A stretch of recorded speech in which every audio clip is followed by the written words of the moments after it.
Hey you! Do you like Mario? Because I sure do. I'm a huge fan, but I'm also a big fan of icebergs, and I've been exploring them for quite a while now. You might even call me an iceberg expert. So, what better topic to dive into than the EXPERT Mario Iceberg?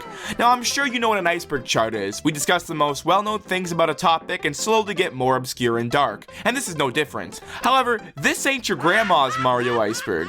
If you're a beginner to this franchise, I check out my previous Mario Iceberg, but if you know what BLJS, rubber banding, and parallel universes are, then you're in the right place. Speaking of which, I'd really appreciate if you BLJ'd right into that subscribe button. We make a lot of cool content on this channel, so if you enjoyed this video, don't be afraid to give it a click. I'll give you a few seconds.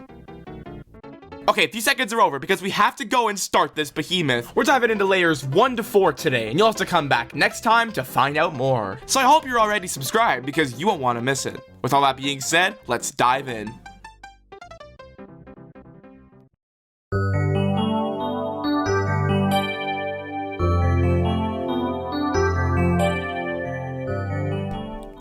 Infinite one-up tricks.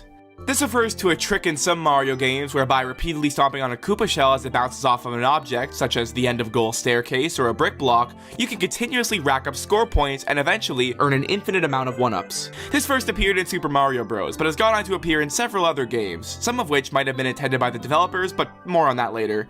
If you attempt this trick in Super Paper Mario, you actually lose points after reaching 5,000, in which the Koopa just dies after you've lost more than you gained. This was so people couldn't cheat at an already easy game. Toads turned into bricks.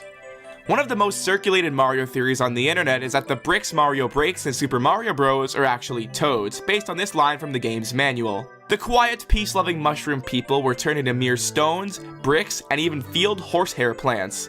This would mean that every time Mario breaks a brick, he'd be killing a toad. However, this theory doesn't really hold up when you look a little more closely at the manual. On page 8 it says, if you come across mushrooms who've been turned into bricks or made invisible, they reward you by giving you a power boost. This means that toads were only transformed into unbreakable blocks that give power-ups and turn into empty blocks when they're hit, so Mario isn't actually breaking blocks that contain toads. Well, what about New Super Mario Bros., which allows Mario to break empty blocks with the Mega Mushroom, I hear you saying? Well, the manual confirms that toads were only transformed into bricks in Mario 1 and in the Lost Levels. Therefore, in any game after that, Mario breaking bricks doesn't involve any harming of any toads. Not to mention, there are a lot of aspects about Mario 1's canon that have been retconned since, so why would we keep this one? Mario and Luigi Mario. One of the most debated topics in Mario lore is whether Mario is both Mario's first and last name, making him Mario and his brother, Luigi Mario.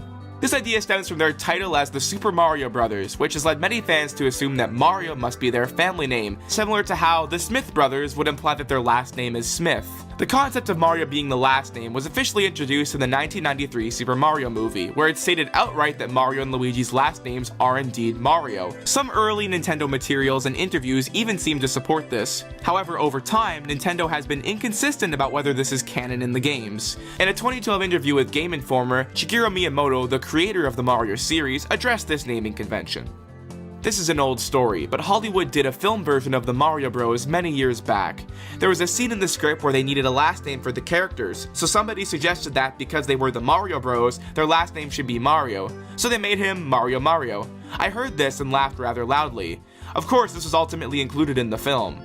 Based on the film, that's how their names ended up, but just like Mickey Mouse doesn't have a last name, Mario is really just Mario and Luigi is really just Luigi. However, during Mario's 30th anniversary in 2015, Miyamoto reportedly stated that Mario's full name is indeed Mario and Luigi's is Luigi Mario. As a result, it kinda remains a piece of unofficial or semi-canon Mario trivia, largely dismissed by Nintendo as just a fun but not essential part of Mario history. Luigi and Mario 64. Everyone and their grandma knows about Luigi and Mario 64. The idea that Luigi is hidden somewhere in the game has been one of the most enduring mysteries in video game history, with players dissecting every pixel of Peach's castle to find him. This theory largely stems from a blurry, almost illegible inscription on the star statue in the castle courtyard, with many believing that the plaque reads, L is real, 2401. For years, people speculated on what L is real 2401 could mean. Some claim that collecting 2,401 coins or running 2,401 laps around the statue would unlock Luigi. Some believe it had to do with the release date of Paper Mario 64. Even a 1996 letter from Nintendo's gameplay counselor denied the rumor, stating the inscription was merely a joke by the developers. Still, fans were relentless, and the rumor persisted. Then in 2020, during the infamous Nintendo Giga leak, which, more on that later, data miners finally discovered an unused Luigi model in Super Mario 64's source code. In a poetic twist, this discovery came exactly 24 years and 1 month after Super Mario 64 was first released, seemingly giving the phrase, L is real 2401, a whole new meaning. Princess Toadstool and King Koopa. These were the original names for these characters in the West before Peach and Bowser became their official names worldwide. Peach was always her name in Japan, but Nintendo's American team thought Toadstool was a better name to emphasize her connection with her subjects, i.e. the Toads. Western audiences encountered these names not only in the games, but also in the cartoons, comics, and early merchandise. However, a shift began with Super Mario 64, where Peach signs her letter, Princess Toadstool, Peach, introducing her Japanese name for the first time in a Western release as a sort of nickname. Since then, Nintendo has used Peach universally. Likewise, King Koopa was gradually replaced by Bowser to give him a more distinct identity besides just Evil King. Today, these names are used less frequently, but they occasionally reappear, with Toadstool serving as Peach's last or formal name, and Bowser sometimes referred to as the King of the Koopas. Also, Koopa is still Bowser's Japanese name, just thought I'd put that in there. Yoshi on top of the roof in Mario 64. After beating Super Mario 64 with all 120 Power Stars, the cannon outside Peach's castle will unlock. Using it, you can blast Mario onto the castle roof, where you'll find 3 1-up mushrooms and Yoshi, who's the best character by the way. When you talk to Yoshi, he expresses surprise at seeing Mario again, and mentions that he's been waiting for Mario all this time. Yeah, that 6-year gap between Mario World and Mario 64. Yoshi then grants Mario 100 extra lives, and enhances Mario's triple jump, making it flash with sparkles, and then he just jumps off the castle and disappears. Mario characters in other games. This refers to the handful of crossover appearances the Mario characters made in other games outside the Mario franchise. Obviously there's Smash Bros, but again that's the obligatory get out of the way answer. One of the earliest crossovers happened with The Legend of Zelda Link's Awakening, where enemies like Goombas, Piranha Plants, Chain Chomps, and even Thwomps appear in various dungeons. Punch-Out for the NES also features Mario as the referee. Even Kirby Superstar includes Mario, Luigi, and Toad cheering from the crowd during a wrestling match against King Dedede. In Scribblenauts Unlimited, players can summon Mario, Luigi, Peach, Toad, and Yoshi by typing their names into the game's magic notebook. Outside of Nintendo, Mario characters have also shown up in some third-party games. NBA Street V3 included Mario, Luigi, and Peach as playable characters, complete with their own moves and courts right there alongside Shaq. In SSX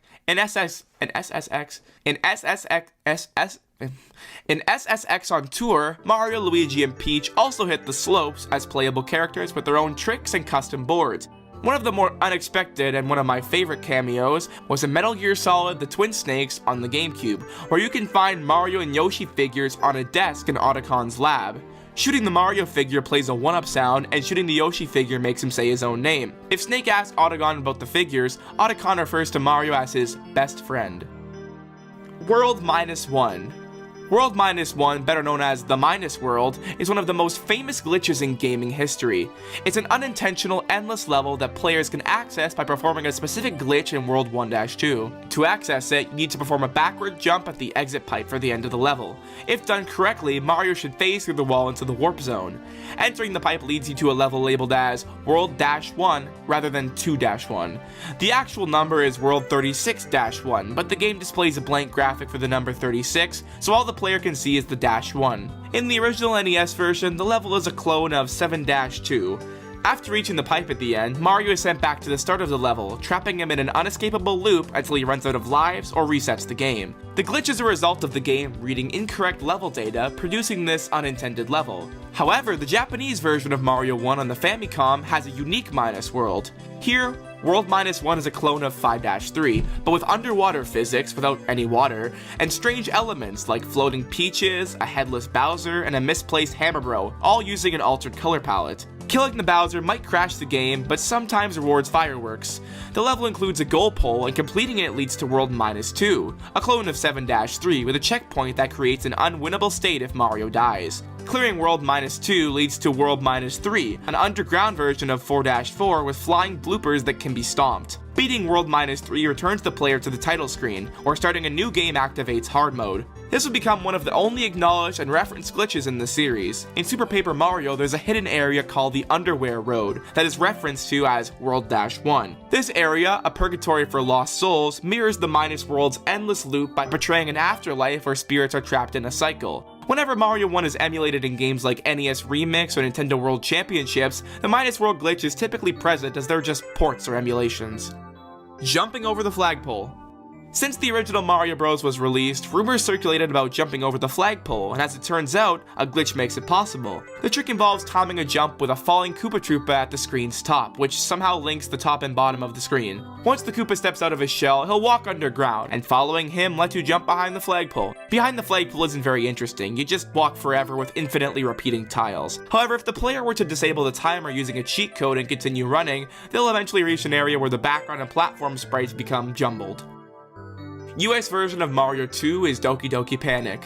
To the 4 people who don't know this, Yumi Kojo Doki Doki Panic is a Japan-exclusive game developed by Nintendo in cooperation with Fuji Television to promote their Yumi Kojo 87 event. This game was later released outside of Japan in an altered form you might recognize, called Super Mario Bros. 2.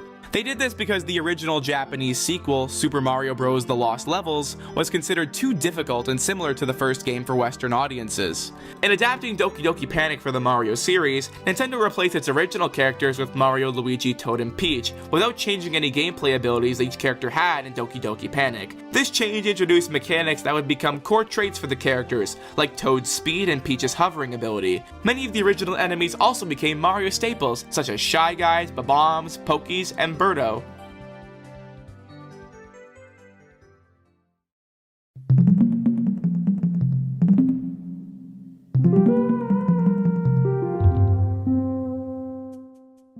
Live-action movie. The live-action Super Mario Bros. Movie, released in 1993, was the first feature-length film adaptation of a video game. Directed by Rocky Morton and Annabella Jankel, a husband and wife duo who had no clue what a Super Mario was, the film took significant creative liberties with the original game's storyline, creating a darker, more dystopian world. Starring Bob Hoskins as Mario and John Leguizamo as Luigi, the movie follows the Mario Bros. As they travel to an alternate dimension to rescue Daisy from King Koopa, portrayed by Dennis Hopper. Instead of the Mushroom Kingdom, it introduced Dino Hatton, a gritty, cyberpunk-like city inhabited by evolved dinosaurs. This stark shift from the game's tone received a very not great response from audiences and critics alike, leading to the movie's poor performance at the box office. However, despite its initial failure, the film has significantly gained a cult following for its unconventional take on the Mario lore, campy dialogue, and ambitious practical effects. Mario 2 is a dream. It's well known by now that the events of the USA Mario 2 are revealed at the end of the game to be part of Mario's dream. The twist is hinted at from the beginning, as the game's setting is a world called Subcon, a play on the word subconscious. After Mario defeats Wart, the final boss, a cutscene reveals Mario asleep, suggesting the entire adventure took place in his mind. However, the game's manual clarifies that Mario 2 actually happens in the Mario canon. Yes, I know, it doesn't make sense. According to the manual, Mario did dream of Subcon, but when he woke up, he found a door that led him and his friends into the dream world, which Subcon is. Subcon is a dream world, but in the Mario universe, it's a real realm, much like the dream world featured in Mario and Luigi Dream Team. The Mario Bros, Peach, and Toad physically entered Subcon to help its inhabitants, meaning that while it may have first appeared in Mario's dreams, their adventure in Mario 2 played out in reality. Doing this allowed Nintendo to take Subcon's unique elements, like Shy Guys, Bob-ombs, and Birdo, into the broader Mario canon, along with specific character traits like Peach's hovering. Further evidence of this is found in BS Super Mario USA, the sequel that no one has ever heard of to Mario 2, releasing for the Satellaview in Japan. In this game, Mario and the Bros return to Subcon to confront Wart once again, indicating that their previous adventure was a real event within the series' continuity. Lost Levels. The Lost Levels is the original Japanese sequel to Mario 1, released in 1986 as Super Mario Bros. 2 for the Famicom Disk System. Lost Levels maintains the basic structure and mechanics from Mario 1. There are a few differences, however. The palette has a few updates. You can now play single player as Luigi, who has a higher jump but slippery physics. Oh, and there's one more thing. Oh yeah, the game is hard! This is notoriously the hardest game in the franchise, with new elements designed to screw over even the most skilled players. These include complex levels, poison mushroom, gusts of winds, and invisible block placements that will make you swear little Timmy made this level. Nintendo thought this game would be too difficult for American audiences, which is why we got reworked Doki Doki Panic instead. Though it wasn't initially released outside of Japan, lost levels eventually became available for the international audiences through Super Mario All-Stars on the SNES, and this is where it'd be first labeled as the lost levels because, you know, Japan didn't lose those levels, we did. Later, it appeared in collections like Super Mario Bros. Deluxe for the Game Boy Color and the Virtual Console on the Wii, Wii U, and 3DS. Mario 3 is a play. It's now widely accepted and even confirmed by Shigeru Miyamoto in a 2015 interview that Mario Bros. 3 was designed to resemble a stage play, with numerous visual details in the game supporting this. The title screen opens with curtains rising, the platforms and semi-solids are bolted into place, suggesting they're stage props, while many floating platforms are attached to the background by visible tracks, like elements suspended from a theater rig. At the end of the level, Mario exits by running to a black area, as if he's stepping off stage. Was the events of Mario 3 a stage play though? It's tough to say, as this could have just been a visual aesthetic the team was going for. However, in the same 2015 interview, Miyamoto claimed it was just a performance, and that Mario 3 was indeed a play. I mean, he is the creator of not only Mario 3, but Mario as a whole, so I'm gonna take his word for it. BLJ. The backwards long jump, commonly known as the BLJ, is one of the most famous glitches in Mario history that allows Mario to achieve extreme speed by performing long jumps, well, backwards. To perform a BLJ, you must go to a set of stairs, face away from them, and perform a long jump while holding back on the control stick. By repeatedly pressing the jump button, Mario begins to rapidly accelerate backwards up the stairs, which allows him to bypass barriers or boundaries. The BLJ is most famously used to reach the top of the endless stairs in Peach's castle without collecting the required stars, allowing you to skip a significant part of the game. This happens because Mario 64 doesn't cap Mario's backward speed, allowing him to build up so much momentum that he can effectively phase through walls and doors. In addition to the endless stairs, BLJs can be performed on other stairs and sloped surfaces throughout the game, making it a very common trick for speedrunners. The glitch became so well known that Nintendo removed it in later ports, including the Shindo Pakdayo version for the Nintendo 64 in Japan, which fixed it by adding speed caps, as well as in Super Mario 3D All-Stars on the Switch because it just used the Shindo version. Hotel Mario.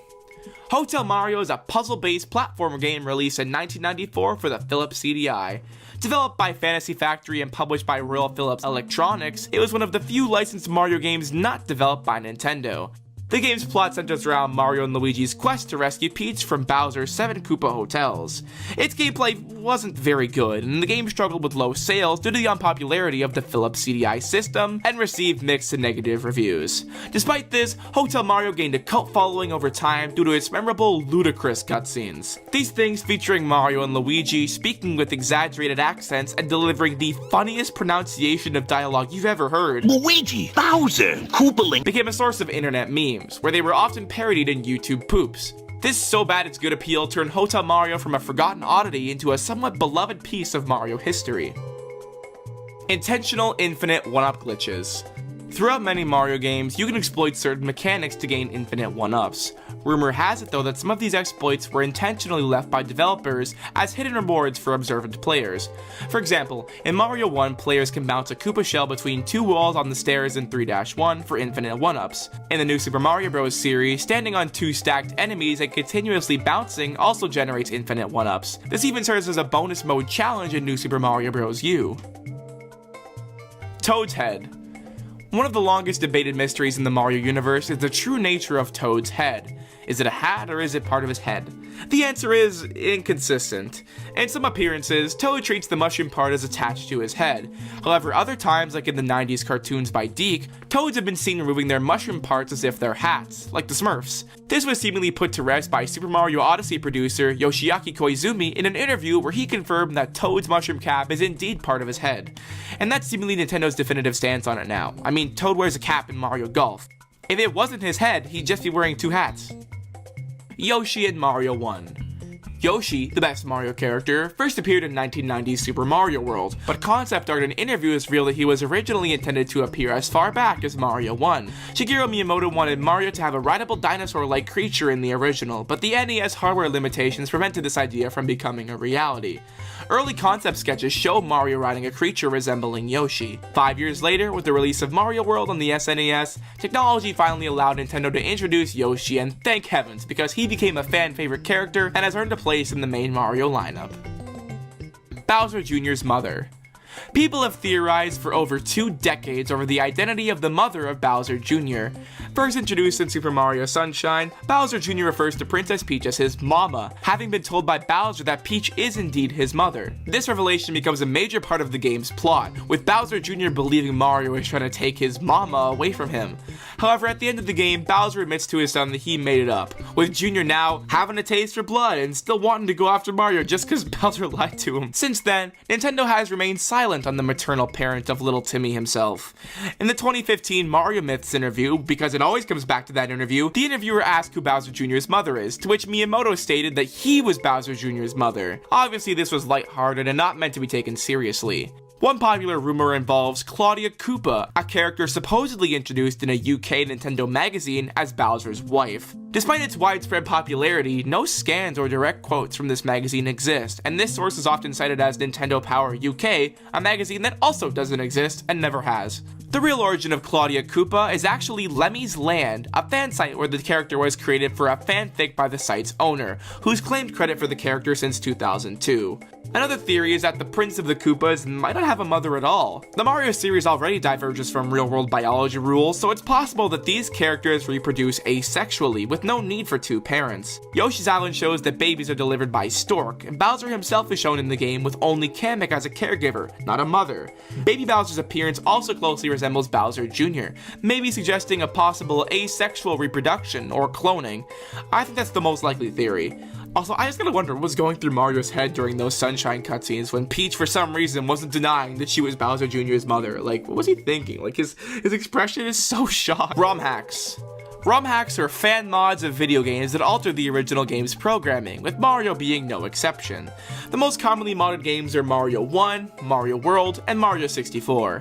By modifying the game's ROM, meaning read-only memory, fans can change aspects like graphics, sound, level design, and even character abilities, creating games that range from challenging obstacle courses to entirely new adventures. Some ROM hacks, like Kaizo Mario World, are infamous for their extreme difficulty, often requiring precise movements and advanced techniques.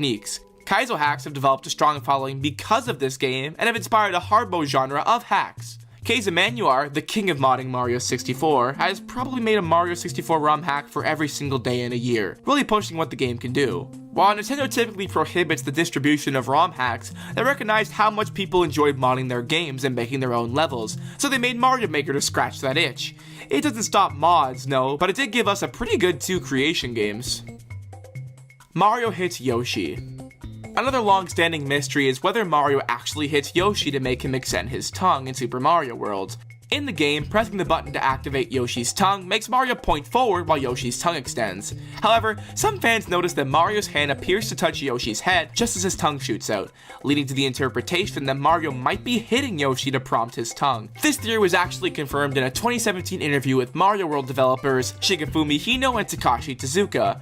Hino revealed that the animation was originally designed to show Mario hitting Yoshi on the head to make him stick out his tongue, explaining that the character's slight recoil animation was intentional. Tezuka mentioned that they later softened this implication, with Mario instead looking like he's pointing forward in a sort of go motion, which is what became the official stance in any games going forward. Year of Luigi. The Year of Luigi was a special celebration announced by Nintendo in 2013 to honor the Green Plumber's 30th anniversary. Throughout that year, Nintendo released several Luigi-centered games, special events, and merchandise. Some notable releases were a sequel to Luigi's Mansion called Dark Moon on the Nintendo 3DS, New Super Luigi U, an expansion of New Super Mario Bros. U, and Mario & Luigi Dream Team, which featured Luigi as a central part of the story and gameplay mechanics. Even Dr. Luigi, which is exactly what it sounds like, was released for the Wii U. Nintendo Nintendo also updated Super Mario 3D World with hidden 8-bit Luigi scattered throughout the game. While 2013 was a fun tribute to everyone's favorite coward, the year of Luigi wasn't necessarily a commercial success. In Nintendo's 2014 financial report, then President Satoru Iwata joked about the year of Luigi contributing to financial losses due to some of the game's underperformance. However, real fans will never forget the year of Luigi. Sleep well, sweet prince. Super Nintendo World. Super Nintendo World is an immersive theme park land created by Universal Studios in collaboration with Nintendo, designed to bring the world of Mario to life. There's barely anything that isn't Mario in it, so it really should just be called Super Mario World, but I digress. The first park opened in Universal Studios Japan in March of 2021. Universal Studios Hollywood opened its version on February 17th, 2023, with Florida's Universal receiving the park in May of 2025. The land features life-scale replicas of Peach and Bowser's castles, a Mario level, and other Mushroom Kingdom theming. Key attractions include Mario Kart Bowser's Challenge, an augmented reality dark ride where visitors can race in giant carts through a medley of Mario Kart courses, and Yoshi's Adventure, a family-friendly ride that takes guests across a multi-level track in Yoshi-themed carts. One of the unique features of Nintendo World is its power-up bands. They're wearable wristbands that link to an app and allow patrons to interact with various elements around the park, such as hitting question blocks for virtual coins and collecting keys by completing minigames. These interactions lead to a battle with Bowser Jr. at the end of the attraction. The park also features restaurants and shops like Toad's Cafe and the 1-Up Factory.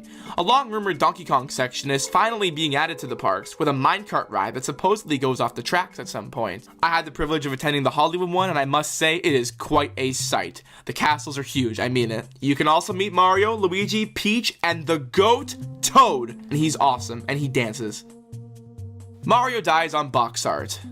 The box art for Mario 1 has sparked an infamous fan theory that Mario is depicted mid-fall into lava, suggesting his death on the cover. The artwork shows Mario leaping toward what appears to be a castle wall, with fireballs and lava visible below him, giving the impression that he's in a no-win situation. Back to that Mario Myths interview, Miyamoto confirmed that Mario wasn't actually about to die on the cover, but like, how? He kinda is about to fall into the lava, he's already almost in it, so how is he not dead? Mario Kart rubber banding. Rubber banding in Mario Kart is a gameplay mechanic designed to keep races competitive by adjusting the speed and difficulty of AI racers based on the player's position. If the player is far ahead, the computer players start to speed up, closing the gap to maintain the challenge. Conversely, when players fall behind, the computer players slow down, giving you a better chance to catch up. This is particularly evident in Mario Kart 64, where the computers would quickly recover even after major crashes, keeping the race tight until the finish line. While rubber banding makes the races feel more exciting, it's also sparked significant criticism from players who feel it unfairly punishes skilled racers, and creates an artificial sense of competition. And like, yeah, Mario Kart 64's rubber banding is dreadful. They could hit a wall and bounce right off in a second to get back on the track. Talk about cheating. Mario is Jumpman. The character we know as Mario originally appeared in Donkey Kong under the name Jumpman as a carpenter attempting to rescue his girlfriend from the giant ape. This guy would have an opposite red and blue color scheme and no signature M on his cap, but shared the same recognizable mustache. By the time Mario Bros., not Mario 1, was released in 1983, Jumpman had been officially renamed Mario, a name reportedly inspired by Mario Segal, the landlord for Nintendo of America at the time. Nintendo's current stance is that Jumpman and Mario are indeed the same character, but like, you know we'll be talking about this later, because that's not entirely correct. Seeing other areas in the distance in Sunshine. One of the cooler details in Mario Sunshine is the interconnected view of Isle Delfino. Throughout the game, you can see other areas of the island from a distance. For example, while running around Bianco Hills, you can spot Rico Harbor's buildings in the distance. Similarly, Gelato Beach and Pina Park are visible from other parts of the island. This feature was pretty innovative for its time, as most games keep their levels both physically and visually separate. It makes Isle Delfino feel a little more real. Mario hits blocks with hand. While it's commonly believed that Mario breaks blocks with his head, he actually uses his hand. This can be seen by closely observing Mario's animations, in which he slightly raises his fist as he jumps. His hand is actually what makes contact with the blocks, not his head. This design choice avoids the implication that Mario would injure himself from repeatedly smashing bricks with his head. However, the misconception persists, likely because of the way Mario's sprite is positioned beneath the blocks, making it appear as if he's using his head. The DiC cartoons also show Mario using his head to hit blocks, and during an interview for the Illumination Mario movie, Chris Pratt makes reference to hitting his head on bricks. I bashed my skull against numerous bricks in the city finding that. So I hope you appreciate it. I do appreciate.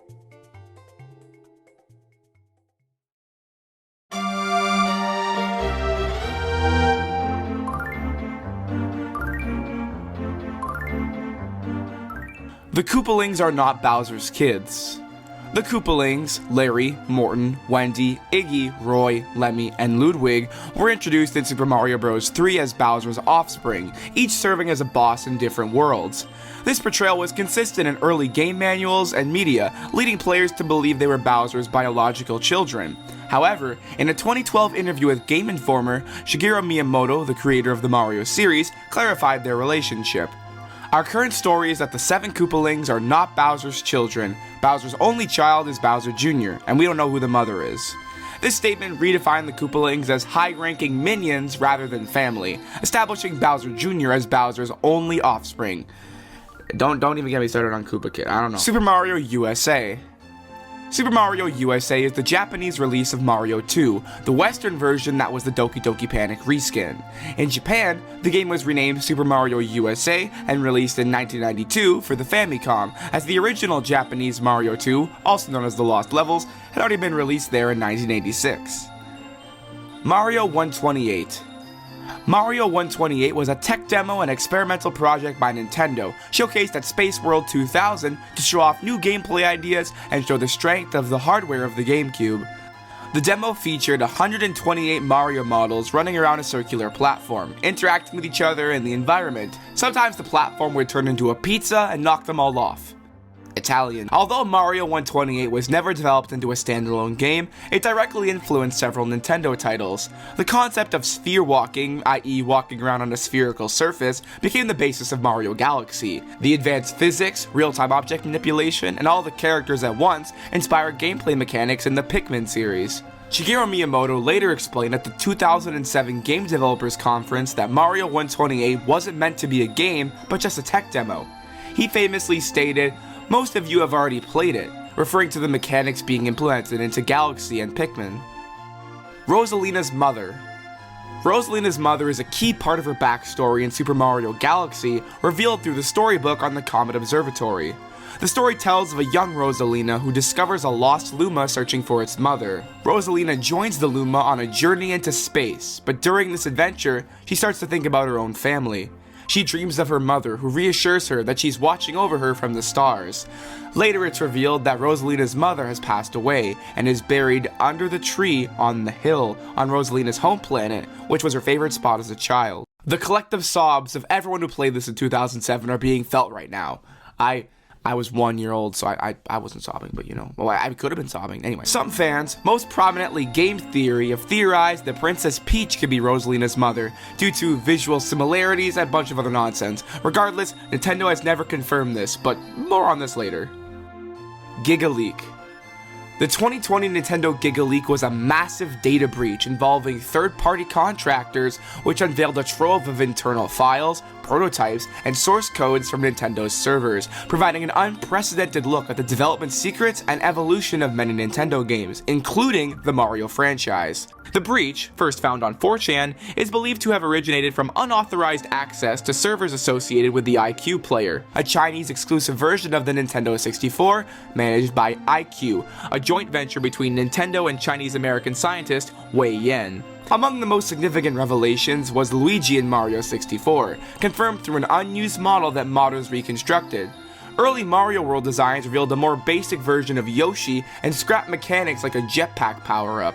Similarly, Yoshi's Island prototypes showed different art styles, unused enemies, and Yoshi spitting fireballs. The leak also showed early concepts for Super Mario Kart, including scrap tracks and alternative sprites for characters like Donkey Kong Jr. Mario 64 prototypes revealed a scrapped punching mechanic, alternate castle layouts, and unused enemies. Additionally, edutainment, which is a word I just discovered today, projects like Mario is Missing, and unfinished educational games also surfaced. However, there are loads more that were shown off for several games, even outside the Mario series, spanning all the way to the Wii. The leaked data is estimated to be over 2 terabytes, though only 3 gigabytes have been released as of May 2020. Al Delfino in Odyssey. Prior to the release of Super Mario Odyssey, promotional material showed a world map featuring a little dolphin-shaped island that of course being Isle Delfino, the setting of Super Mario Sunshine. This led to speculation among fans that Isle Delfino would be a playable kingdom in the game. However, upon the game's release, Isle Delfino wasn't a playable area. However, it does make a little cameo on the globe in the Odyssey's interior. Hell Valley Sky Trees. The Hell Valley Sky Trees are a mysterious Easter egg found in Mario Galaxy 2. In Shiverburn Galaxy, players who enter first-person view and look up at the mountains will notice 3 shadowy figures standing atop the cliffs. These figures have elongated bodies and hollow glowing eyes. They're completely static and can't be interacted with. The game itself never acknowledges these figures, leading to speculation about their origin and purpose. Data miners found the textures and models for these guys in the game files, with the background labeled as Beyond Hell Valley Sky and the figures themselves as Hell Valley Sky Tree. It was also found in the files that there's actually 4 Hell Valley Sky Trees, as there's just, 2 of the same texture. Despite being referred to as sky trees, these don't really bear any resemblance to trees. Some speculate that these guys represent Kodama, Japanese tree spirits, while others suggest that they're remnants of a scrapped concept or simply a developer joke. You are Mr. Gay. Your Mr. Gay is an internet meme derived from the logo for Mario Galaxy. In the logo, several letters feature little stars, which when isolated spell out, "You are Mr. Gay." The theory proposes that the arrangement of the starburst was an intentional joke by the designers, but there's no evidence to support this. It's just a coincidence.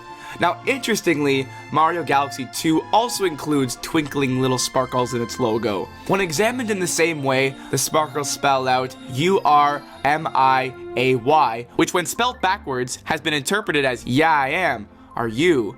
Again, this is just a coincidence, but if Galaxy 3's logo comes out and it has the little starburst, I'm gonna start asking questions. Mario Sunshine Mystery Islands. In the opening cutscene of Super Mario Sunshine, a map on the airplane shows Isle Delfino as well as a bunch of other islands surrounding the main dolphin-shaped landmass. These are smaller islands and are shaped like various animals, including sea life. People have wondered about what these islands are. One popular theory ties the crab-shaped island to Peach Beach from Mario Kart Double Dash, suggesting that the track takes place on the crab's right claw due to the layout and environmental similarities. Nintendo has never provided an official explanation for these islands, leaving their purpose up to fan interpretation. L+R+A. In New Super Mario Bros. DS, players can switch to Luigi as the playable character through a very simple trick from the start of the game. To do this, go to the File Select screen, hold L and R, and press A while choosing your save file, and Luigi will replace Mario for the entire playthrough. Waluigi in Mario 64 DS. Like the younger, lankier brother of Ella's Real, rumors about unlocking Waluigi as a playable character in Super Mario 64 DS have circulated for a while, fueled by the fact that all of Waluigi's pals, including Wario, were all unlockable characters. These rumors weren't as widely popular as the Mario 64 Luigi thing, but they still gained traction, thanks to doctored images and fake leaks. One rumor claimed that Waluigi can be unlocked by completing the game 100%, collecting every power star, unlocking all the minigames, and defeating Bowser. According to this theory, Waluigi would appear at the top of Princess Peach's castle, like Yoshi in the original, and by talking to him, players would unlock him as a playable character. However, this was quickly tossed out because he just doesn't appear at the castle. The most notable rumor was Purple Prizes, which originated from a 2005 post on DeviantArt by a user named King Bowser Koopa. The post included a scan of an article titled Purple Prizes and claimed that Waluigi could be unlocked in Mario 64 DS. The article suggested players would need to collect all the power stars, and then a secret switch would reveal a door where Waluigi could be found. The post included a custom 3D model of Waluigi placed in various in-game locations like a bomb battlefield and Cool Mountain. According to the article, Waluigi would have springy jumps and a power flower transformation giving him super speed. This rumor gained a lot of traction, but 2 days later, the DeviantArt user revealed that the entire article was an April Fool's joke, but people still believed it, long after it was done. There are many Waluigi and Mario 64 DS rumors, including a really notable one that I remember, but more on that later. Green Yoshi in Mario Sunshine. You cannot play as a green Yoshi in Mario Sunshine due to the game's color-changing Yoshi mechanic, which alters Yoshi's color based on the type of fruit he eats. You can only see green Yoshi in promotional material for Sunshine. However, you can get a glimpse of a green Yoshi when you fall into the water with him. Right after Mario and Yoshi fall into water and Yoshi yells, he will, for a very brief moment, turn green before melting away. Mario 64 Parallel Universes. I'd love to talk about this one, but first, we have to talk about parallel universes. Parallel universes in Mario 64, otherwise known as PUs, are unintended areas created by the game's coordinate system, which mirrors the level geometry at fixed intervals beyond its intended area. These zones are created because the game only calculates collision within a limited range, leaving areas far from the main map unstructured but mathematically replicable. By exploiting techniques like hyperspeed walking and BLJS, you can build up extreme velocity to travel these huge distances in a single frame, effectively teleporting Mario into these PUs. This concept was popularized by Mario 64 YouTuber Panenkoic2012 in his infamous 2016 video, SM64 Watch for Rolling Rocks 0.5 A presses commentated, where he used PUs to achieve a star with half an A button press. I'm not explaining the half an A press right now. His detailed explanation of the mechanics, including the now meme to death line, "But first, we need to talk about parallel universes, I know I'm part of the problem," became a hallmark of the Mario 64 community, proving once again that Mario 64 players are insane and will push the game to its limits. Il Piantissimo is the running man. Il Piantissimo is a human disguised as a Pianta that you race in Super Mario Sunshine, similar to Koopa the Quick in Mario 64. He can be raced in the 5th episode of Gelato Beach and Noki Bay, and the 2nd episode of Pianta Village. When you remove Il Piantissimo's mask from his model, his face is nearly identical to the running man from The Legend of Zelda Ocarina of Time, and by extension, the Postman from Majora's Mask. This resemblance can also be seen by peering through the eye holes of his mask during the game. Hey, do you ever think about how weird this is? Cause he's dressed as a Pianta in a Pianta-based village. He's dressing up as a species in a costume and looks nothing like that species underneath. That's like if I just went to like a zoo and dressed up as a bear and just walked around. That would be super weird, right? This is so irrelevant. Back to the iceberg. Zelda references. There have been a handful of Mario references in the Legend of Zelda franchise. They were both created by Shigeru Miyamoto, so it's only fitting. Aside from the Piantissimo and the Mario enemies in Link's Awakening, which we've covered before, one of my favorite references is found in The Legend of Zelda Ocarina of Time, where portraits of the Mario Bros, Peach, Bowser, and Yoshi can be spotted through a window in Hyrule Castle. Mario 3's Warp Whistle produces the same sound as the recorder from the original Legend of Zelda. In Super Mario RPG, Link makes a cameo sleeping in the Rose Town Inn. In Mario Galaxy, the Roxo enemy very much resembles Zelda's Octoroks. Mario 3D Land has an entire top-down indoor level segment calling back to the top-down dungeon format from the Zelda games. Finally, Mario Maker 2 has an entire Master Sword power-up that turns you into Link with bombs and arrows and the sword itself. There are more smaller references, but these were just some of the most notable. Bowsette. Bowsette is a fan character that originated from a viral comic posted by artist AK92 on Twitter in September of 2018. The comic was inspired by the Super Crown, a new power-up introduced in New Super Mario Bros. U Deluxe for the Switch. In the game, the Super Crown transforms Toadette into Peachette, a character resembling Princess Peach. The comic humorously depicted Bowser using the Super Crown to transform into a Peach-like version of himself, dubbed Bowsette, and stealing Mario's attention. The concept of Bowsette quickly took the internet by storm, inspiring fan art, animations, and memes across various platforms, and other kinds of media, too. Bowsette's design typically combines elements of Bowser, such as horns, claws, and a spiked collar, with Princess Peach's appearance and dress. Nintendo has obviously never acknowledged Bowsette or made her canon. The Super Crown's in-game description even clarified that it only works for Toadette, putting to rest any official potential for Bowsette or similar transformations within the series. Birdo's gender. Birdo's gender has sparked debate since her first appearance in Super Mario Bros. 2. The American instruction manual describes her as a boy who thinks he's a girl, and prefers to be called Birdetta.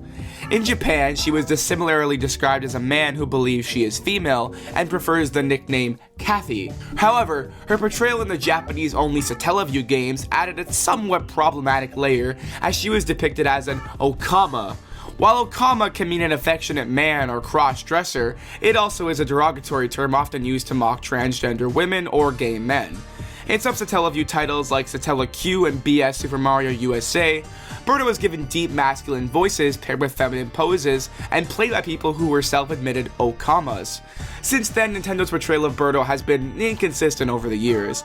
In North America, Nintendo has generally referred to Birdo as a female, with Mario Kart 8 prominently placing her in the Women of Racing Organization advertisements alongside female mainstays like Peach and Daisy.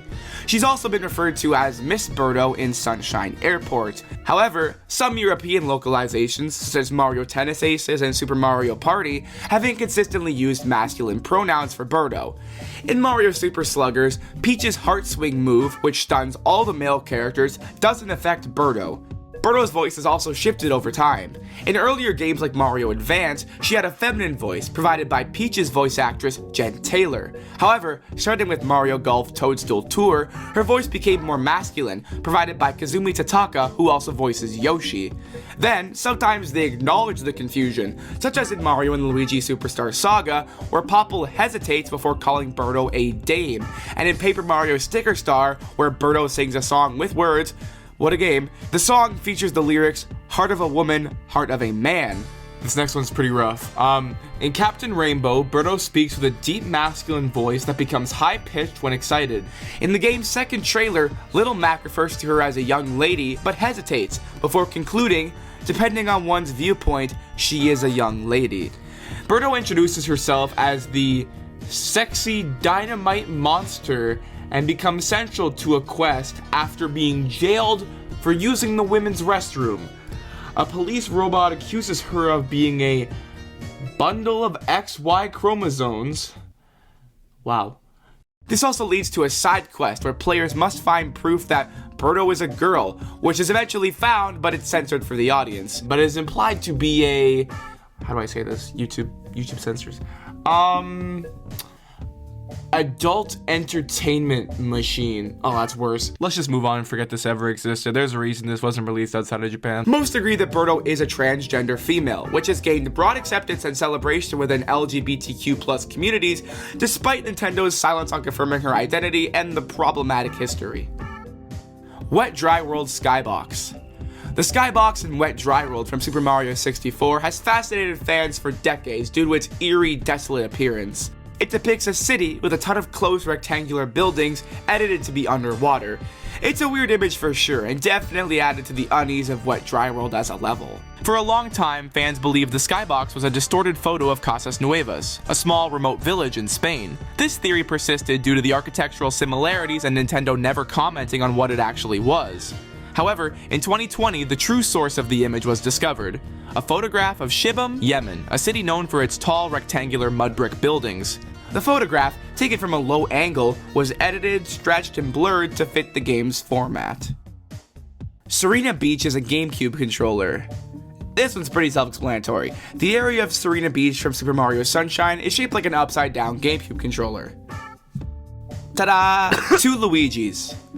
In Mario Galaxy, you can unlock Luigi as a playable character by completing the game with all 120 power stars. However, unlocking Luigi also creates a pretty precarious scenario. During certain missions, you, as Luigi, can encounter NPC Luigi, who appears to help Mario, or now Luigi, by providing hints or retrieving power stars. When playing as Luigi, these interactions lead to the two of them talking to each other. NPC Luigi will now react with confusion at seeing a copy of himself, although his height is marginally different. It's cute watching their interactions, and fans often joke about it being a sign of a Luigi multiverse. Fake speedruns. Fake speedruns are rampant among most communities, with Mario being no exception. There's probably several fake speedruns out there that we don't even know are fake, but for now, I can tell you some of the most notable ones. There's the Spanish Mario 1 speedrun that is obviously spliced from several existing world records by the channel Badabun, all while its runner eats pizza and drinks Diet Coke, and sometimes doesn't even have his controller while Mario is moving. This one will go on to be parodied by several people, including legendary Mario 1 speedrunner Cosmic. There are a handful of Super Mario 64 speedruns that have been faked, mostly in its early days in both the Americas and Japan, all of which are talked about in length in this video by YouTuber CharlieBrown64. His video is incredibly thorough and also has a Google Doc detailing the history of cheating incidents.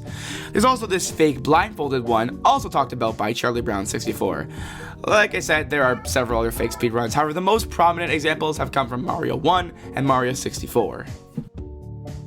Donkey Kong was supposed to be a Popeye game. One of the most well-known stories behind Donkey Kong's creation is that the game was originally intended to be based on the Popeye franchise. Nintendo had secured the rights to create a game based on the popular cartoon, with Bluto as the villain, Popeye as the hero, and Olivia Oil as the damsel in distress. However, the licensing deal fell through before development could begin, leaving Nintendo in need of original characters to fill these roles. This setback led Shigeru Miyamoto, who is just a young designer at Nintendo at this point, to reimagine the concept with entirely new characters. Popeye became Jumpman, Olivia Oil was replaced by Pauline, and Bluto became the Donkster.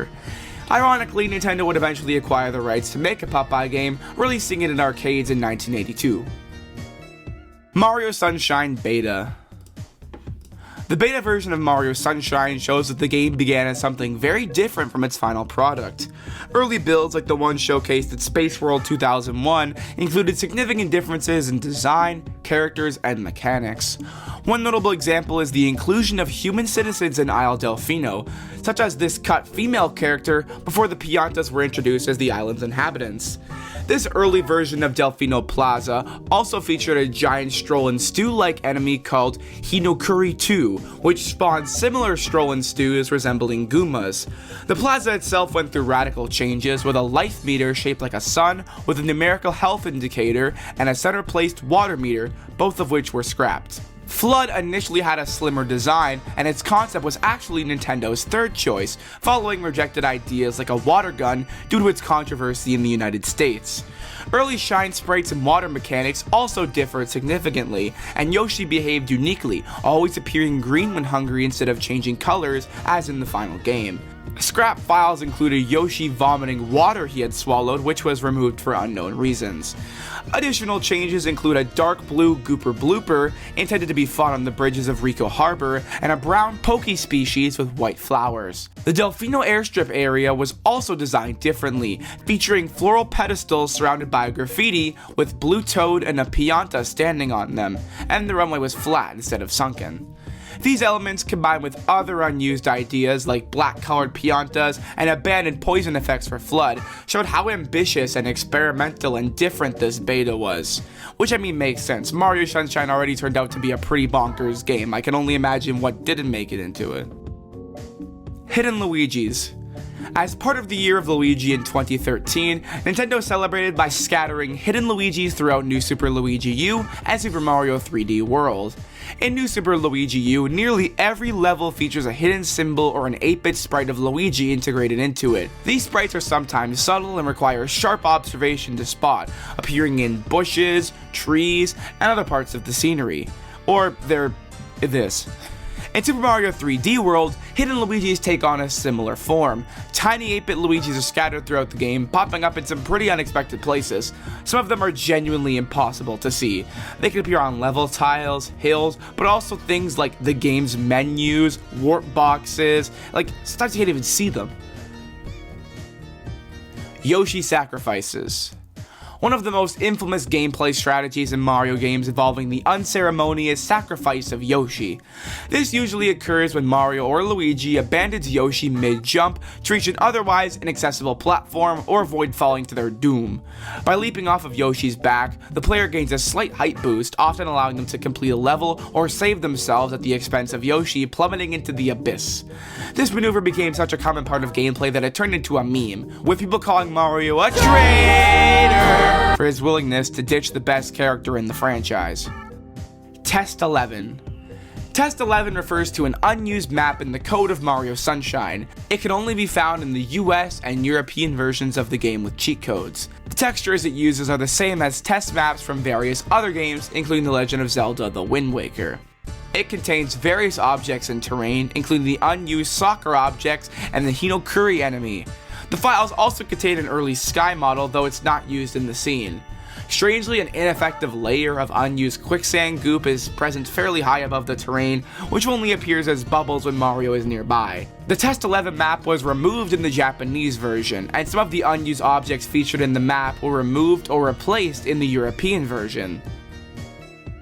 Super Mario World Ghost Ship is Super Mario Bros. 3 Airship. This refers to how the sunken ghost ship in Mario World, which acts as the gateway to the Valley of Bowser, is actually one of Bowser's airships from Mario 3. The game's manual states that the ship had sunk and become haunted, presumably by its inhabitants. The level's interior design closely resembles the airships from Mario 3. It includes similar enemy types such as bullet bills and eerie floating objects, as well as the inclusion of a gold sphere at the end of the level, a mechanic more commonly associated with the fortresses in Mario 3. Despite the similarities, the exterior of the sunken ghost ship doesn't perfectly match any specific Koopaling airship level from Mario 3, serving more as a general aesthetic.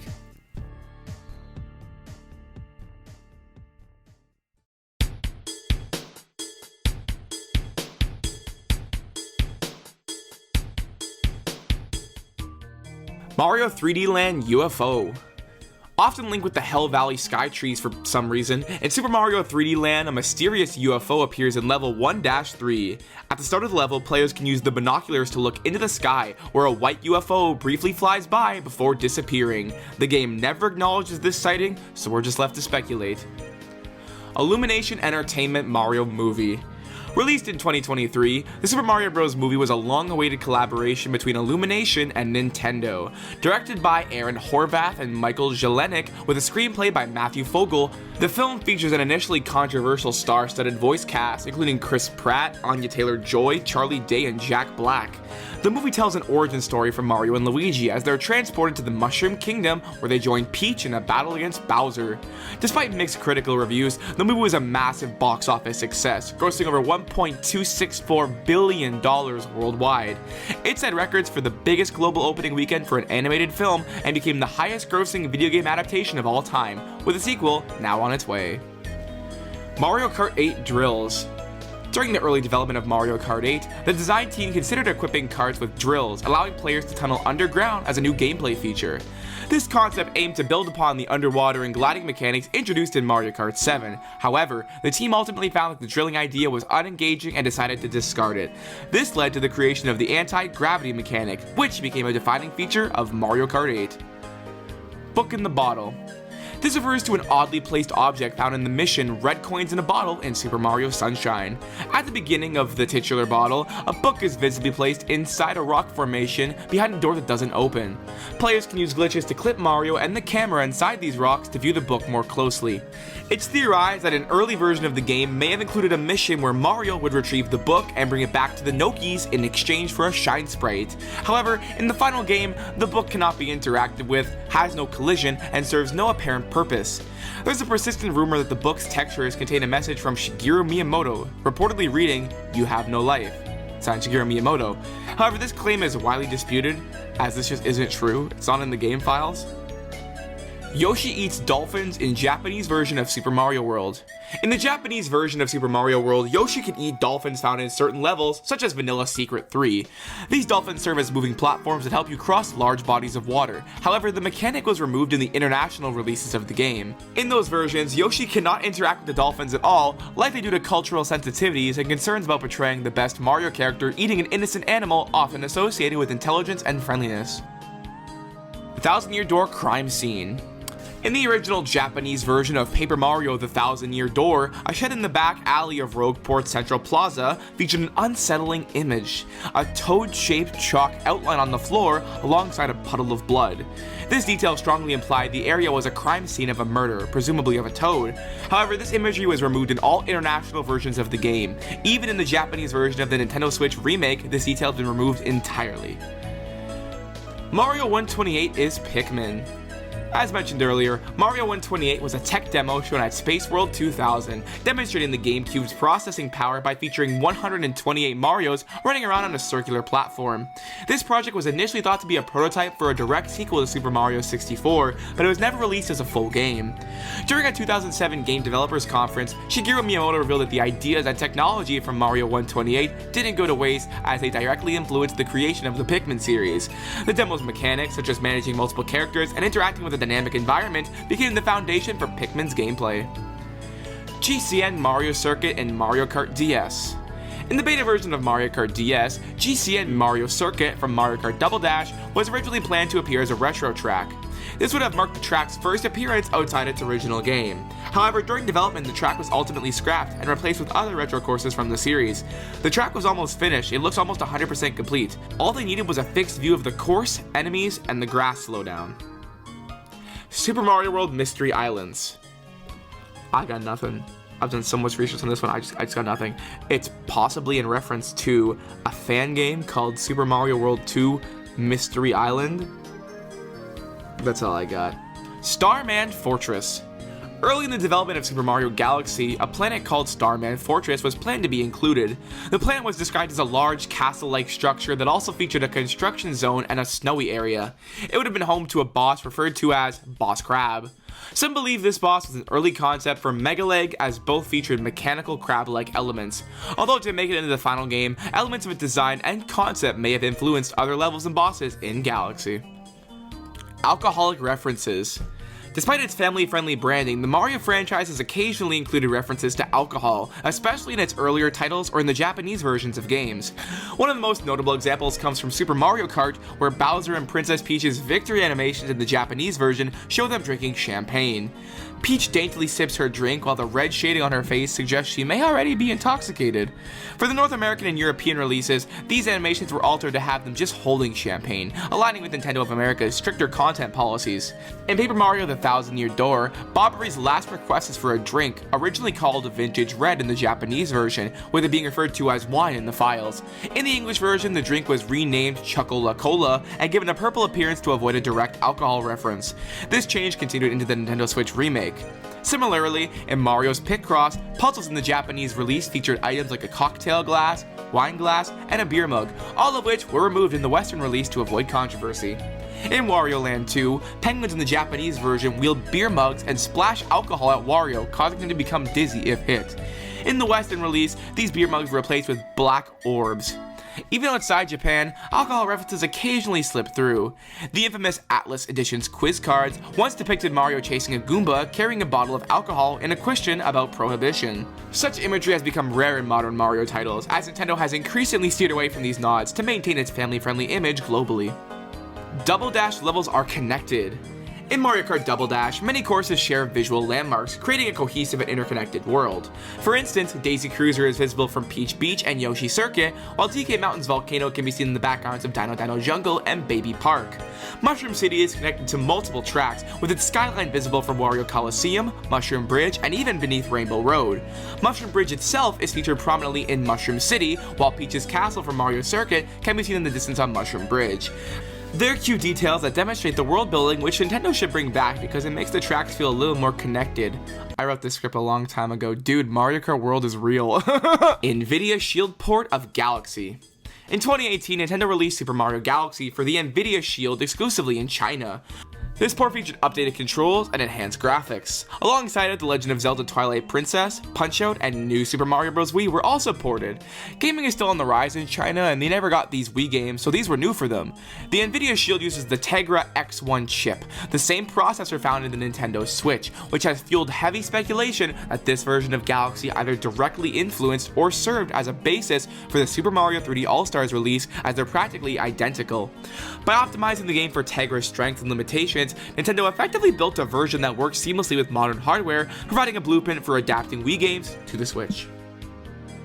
CUG. Kug is an unused placeholder enemy in Super Mario Sunshine. Resembling a flat, paper-like Goomba with blue shoes, his inclusion appears to have been more of an internal joke among the developers than a planned feature. Despite being unused in the final game, Kug can still be found under the map in Episode 8 of Peanut Park using hacks or glitches.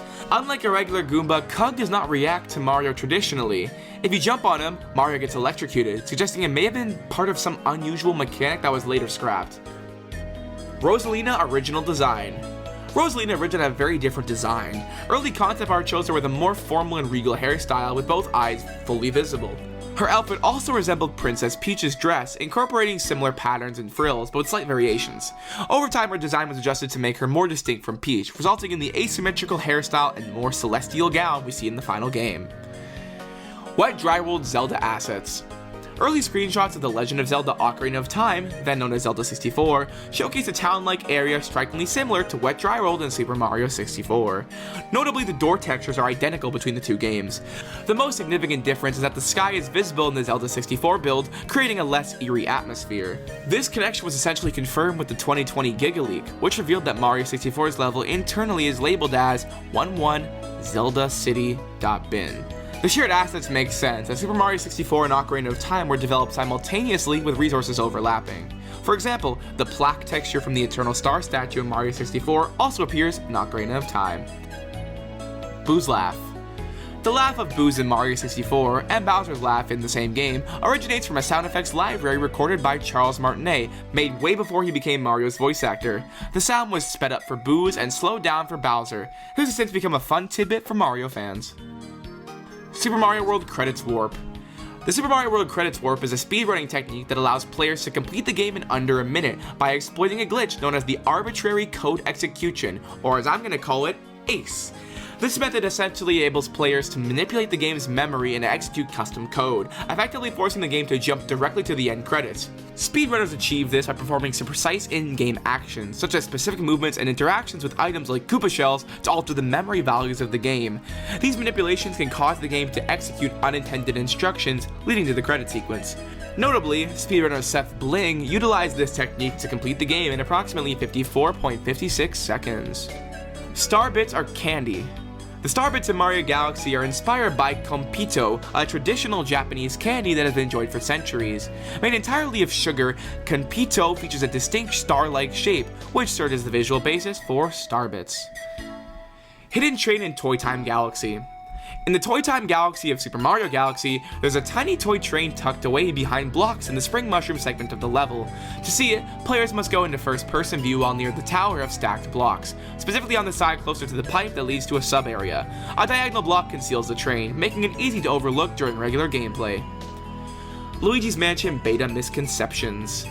The beta version of Luigi's Mansion is surrounded by misconceptions and eerie fan theories, many of which stem from unused assets and early promotional material. One of the most persistent rumors is that Luigi had 24 hours to save Mario from the haunted mansion, and if he failed, Mario would be trapped forever, while Luigi would be left miserable. This rumor likely originates from the depiction of Depressed Luigi, a slumped, melancholic version of Luigi shown during the E3 2001 presentation and the Space World 2000 demo. While initially seen as humorous by viewers at the time, this version of Luigi became associated with unsettling fan theories and creepypastas over time. Other unused assets like an eye sprite for a scrap poison mushroom mechanic, which would choke Luigi and drain his HP, fueled fan speculation that the game once had much darker gameplay elements. These misconceptions, paired with the atmospheric and mysterious tone of Luigi's Mansion, have made its beta content a favorite topic among fans, even though much of this speculation has been debunked or clarified over the years. I didn't even know this. When I did research for this one, I found out most of this was not real, so the misconceptions are very strong still. Spin-offs are canon. The question of whether Mario spin-offs are canon has puzzled fans for years, especially given the oddities they portray. In games like Mario Kart and Mario Party, Mario and Bowser are seen competing in friendly races and games, despite their antagonistic relationship in the main series. Characters like the babies appear alongside their adult counterparts, while variants like Metal and Tanuki Mario exist simultaneously with each other. Track layouts in Mario Kart also don't align with their supposed in-universe location. Peach's Castle, for example, has appeared a dozen times with drastically different surroundings each time. Similarly, other landmarks like Isle Delfino or Bowser's Castle differ wildly in design and placement across various games. Nintendo has never definitively confirmed the canon status of spin-offs, so it's just left for us to debate. Peach is related to Rosalina. One of the most popular fan theories in the Mario franchise is that Rosalina is related to Princess Peach, specifically as her daughter. This idea was brought into the spotlight by Game Theory in 2014, which pointed to several pieces of evidence.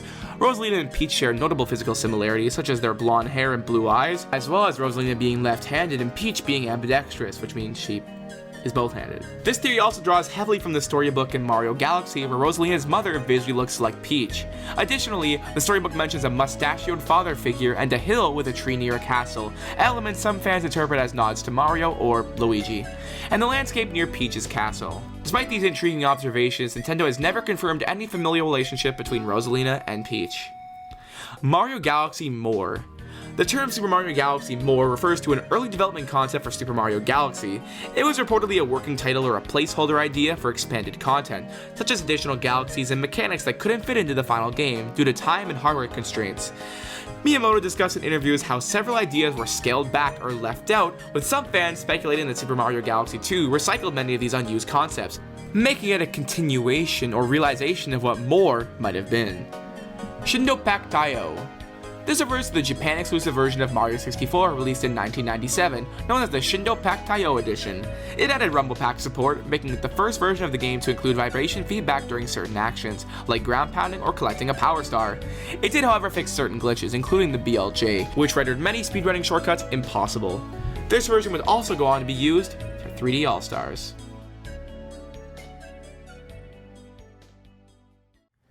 And that was the first 4 layers of the EXPERT Mario Iceberg. If you enjoyed this video, please let me know down below along with your favorite Mario song. And while I have you here, I wanted to let you know about my second channel, The Lil T Show. It's a gaming comedy show where we talk about all things Nintendo and Mario, featuring lore and overarching characters, and I highly recommend you check them out. We're working really hard to get this channel monetized, so if you could check them out, spend some time watching our content, it would genuinely mean the world to us. And of course, please subscribe to this channel, Average T, if you enjoyed the video. We cover a lot of things here, including Iceberg, so if you like those, this is the place for you.